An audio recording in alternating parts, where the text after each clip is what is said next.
Bike वालों से toll tax क्यों नहीं लिया जाता है? आपके मन में अक्सर ये सवाल आता होगा कि जब हाईवे पर बाइक ले जाओ तब हर गाड़ी, ट्रक, ट्रैक्टर, जीप, ट्रॉली आदि को टोल टैक्स देना पड़ता है।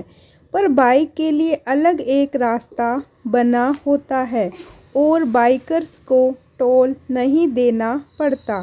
अब बाइकर्स को टोल क्यों नहीं देना पड़ता? इसको समझने के लिए पहले हम ये जानते हैं कि आखिर टोल टैक्स दिया ही क्यों जाता है। क्या है टोल टैक्स की वजह?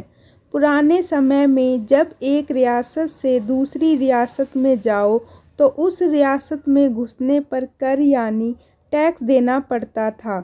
लेकिन स्वतंत्रता के बाद जब भारत के सभी राज्य एक देश और संविधान के अधीन हो गए तो हम क्यों टोल टैक्स देते हैं? तो वजह ये है कि हम टोल टैक्स किसी राज्य में एंट्री के लिए नहीं बल्कि हाईवे पर अपनी गाड़ी चलाने के लिए देते हैं।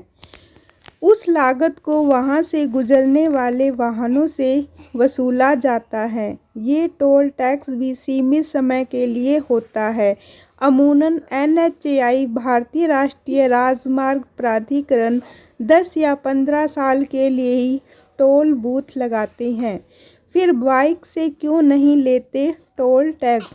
पहला, बाइक या अन्य किसी भी टू व्हीलर से टोल टैक्स ना लेने के पीछे मुख्य वजह इनका वजन है। टोल टैक्स सड़क निर्माण कार्य का पैसा वसूलने के साथ साथ उसकी मेंटेनेंस का खर्च भी आते जाते वाहनों से ही लेते हैं।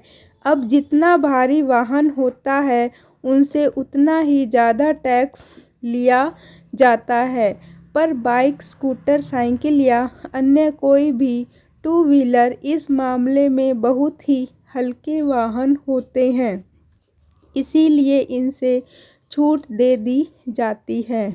दूसरा, बाइक, स्कूटर है मध्यम वर्गीय का वाहन। टू व्हीलर से टोल टैक्स ना लेने की एक वजह ये भी है कि ये मध्यम वर्ग यानी मिडिल क्लास का वाहन है। मिडिल क्लास पर पहले ही इतने खर्चे प्रेशर होता है, इसीलिए सरकार टोल टैक्स के रुपए में एक और बोझ नहीं डालना चाहती। साथ ही बाइक पर बहुत कम ही नेशनल हाईवे पर चलाई जाती हैं।